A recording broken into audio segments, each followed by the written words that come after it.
There's nothing like a few fancy schmancy desserts for the holidays, and I'm going to show you how to make a beautiful charlotte. Take the components of the charlotte, ladyfingers and chocolate mousse, and make them into two separate desserts. Ladyfingers take a little bit of effort, but they're so much nicer than the store-bought variety. The mousse comes together very quickly as well.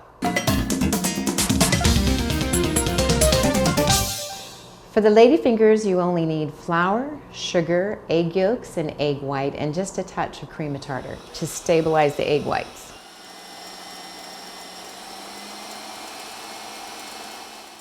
Your egg whites should look nice and glossy and shiny, but it's very easy to over-whip your egg whites. And if you over-whip your egg whites, they turn grainy and they start separating.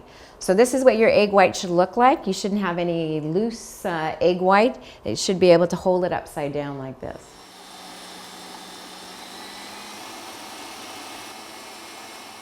Okay, so this is what you want your egg yolks to look like. You want them to be quite light.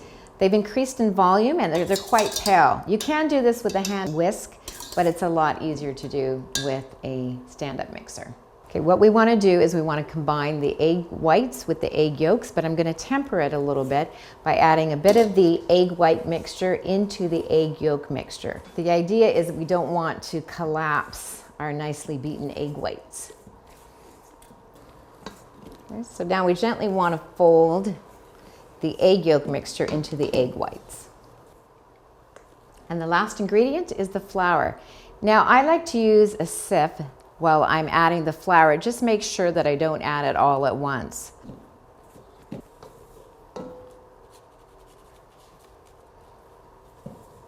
And then pour the dough into the piping bag. But what I like to do is I like to use a canister to hold the bag in place.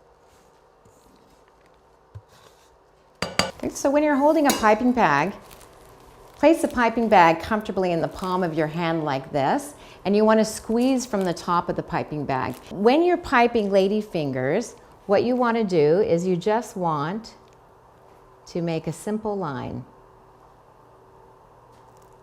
Now all I have to do is add a little bit of icing sugar to the top, and then we're going to bake them in the oven at 350 for about 10 minutes. I'm not worried that they're all not perfectly the same size, because what we're going to do after we bake them is line them up and trim the bottoms so that the tops will all be the perfect size. Ladyfingers are delicious on their own as well, so why don't bake up an extra batch and tie a ribbon around them and give them away as hostess gifts.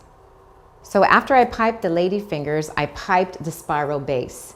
Just take your piping bag, pipe the spiral base, bake it, same way that we bake the ladyfingers, and now we're just going to put it on a piece of cardboard. This is the fun part when you actually assemble the charlotte. What we want to do is we want to take all the ladyfingers and have them around the base, but we need to hold them in place with something. And there's a few different ways you can do that. You can do that with a springform pan. Springform pan unlocks, or you can use one of these flexible molds as well. Now we're going to add our ladyfingers, icing sugar facing out. This mousse is the easiest mousse you'll ever make. It contains only 2 ingredients, chocolate and cream. We're going to melt the chocolate over a bain-marie, which is just a saucepan with some simmering water, like this. And we're going to whip up the cream, and we're going to combine the two together. I'm going to add just a little bit of the cream to the chocolate to temper it a little bit, and the rest we're going to whip. It's important that you melt the chocolate gently. As you're placing it over a bowl of water, you want to make sure that it's not boiling. You just want to have a very gentle steam, otherwise your chocolate can seize up. So just take your time with this one. Look, really, really easy, but you do need a bit of patience. So you're whipping your whipped cream very lightly. In fact, if you hold it up like this, you can see that it just drips from the bowl. And that's what you're looking for. You're not looking for this being whipped to a stiff peak. When chocolate and cream collide, something magical happens. That's it, instant mousse.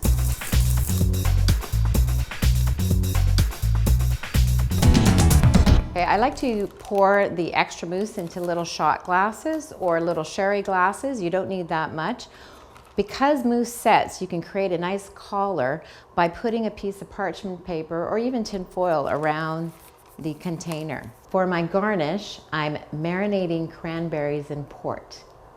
Then I'm going to strain them and roll them in sugar. Another beautiful garnish for your mousse is a pear chip. You can also make an apple chip exactly the same way.